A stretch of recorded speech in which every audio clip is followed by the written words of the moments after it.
Thank you so much. It's a pleasure to be here. So, I'm a clinician, I'm an eye doctor, and I'm going to talk about what is available right now for people with visual disability. What are the challenges which a technologist or an engineering institution has to solve? And what are the opportunities for startups or people who are looking to solve problems in a sustainable way? What are the opportunities available? I want to throw two numbers to you to just to highlight the enormity of the problem. 2.2 billion people have some form of visual disability in the world, and out of that, 1 billion can be treated or can be prevented if the measures are taken at the right time. So, I mean, that's the kind of challenge that we are looking at from the clinical standpoint, from the technology standpoint, also from the commercial standpoint, and as was being discussed, from the policy standpoint as well. Sorry. So, to highlight as to how can we move forward, I thought it was appropriate as a clinician for me to say what are the bases, how do we really see, because that's what would form an ideal platform for people who are working on solution uh, to design or to think of solution. So whenever we're looking at each other, so the light is falling on the eye. There is the front surface of the eye, which is given here in a picture. It's called cornea. As soon as the light falls on the eye, cornea, that's the first focusing system, tries to focus the ray of light, which passes through a small black hole which we have in the eye, in the brown structure of the eye called pupil, goes to the second focusing system, which is the lens of the eye, and ultimately the light has to fall on the back portion of the eye on a circuit called retina. Only when the light falls on the retina is where we are able to see well. But that's just one part of the entire vision. Once the light falls on the retina, it has to then convert it into a language which brain understand, because we see partly through the eye but majorly through our brains. So once the light falls on the retina, it gets converted into an electrical signal which goes to the back of the brain, and the entire whatever we have seen is processed in the brain. And that's how we see. Now, if you have to see well, what are the areas where technology can help? One is, of course, as I said, the light has to focus on the retina. There can be a focusing problem which can be corrected by technology. Let me ask a question here. If there is a focusing problem, what do you think is an easiest way out to focus? If the light is not focusing on retina, how can it be focused on the retina? What kind of assistive devices, simple assistive devices can be used? I mean, any idea what is a simple spectacles? I mean, we all use spectacles because the lights are not falling on the retina, and we use spectacles so the light falls on retina, and that's how we see. The conversion problems, and a lot of people who are visually impaired right now are people who have problem and the retina where the light is not getting converted into an electrical impulse, and unfortunately we don't have a lot to offer at the moment, though a lot of research is being done. And also the interpretation problem as to if there is a problem with the brain, if there is somebody who suffered from stroke, lack of blood supply to the brain, or has a brain tumor, the information reaches the brain but it cannot be processed. So people who are visually impaired right now, and that's where I think a lot of work being done, these are the people who either have a problem with the retina or problem with the brain, where the light either is not being converted into impulse or is not being read properly. The common causes, and this was partly covered in the previous session, are, believe me or not, and Professor Mon said here that spectacles, people are visually impaired or blind just because they don't have an access to a spectacle. Cataract is the second commonest cause of visual impairment of blindness, and the third cause is various issues with the retina. Now, some of it we have already worked, and I was fortunate to work with some of the scientists at IIT Madras to solve the accessibility problem of, let's say, cataract.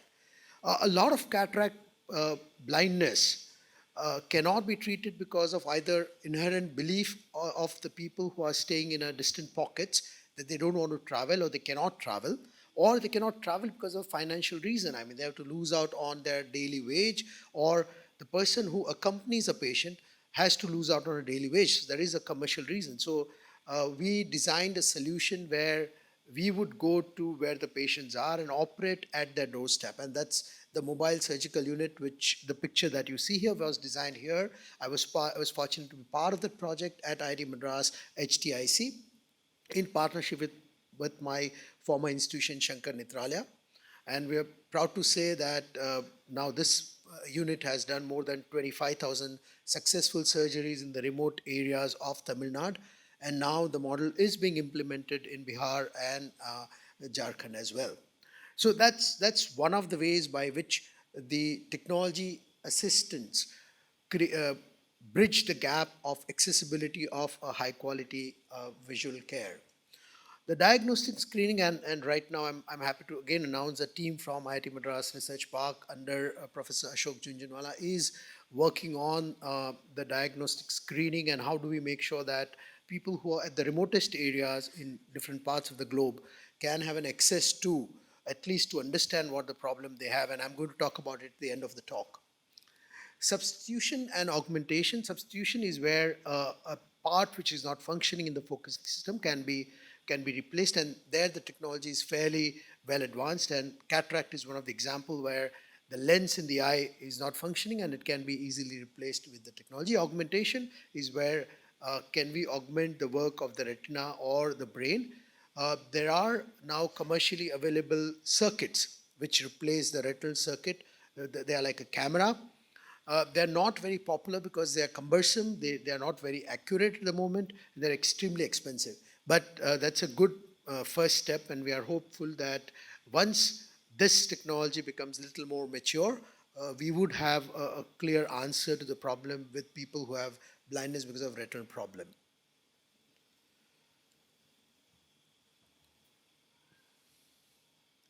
So that's about the assistive technology of different problems with the retina. There is one which Professor Ashok Junjunwala and Dr. Jayashree and the team are working on, and I've been discussing with them, is can we create a technology which a person himself, we bypass the examination system, the clinical system, ecosystem, because patient may not have an access to it.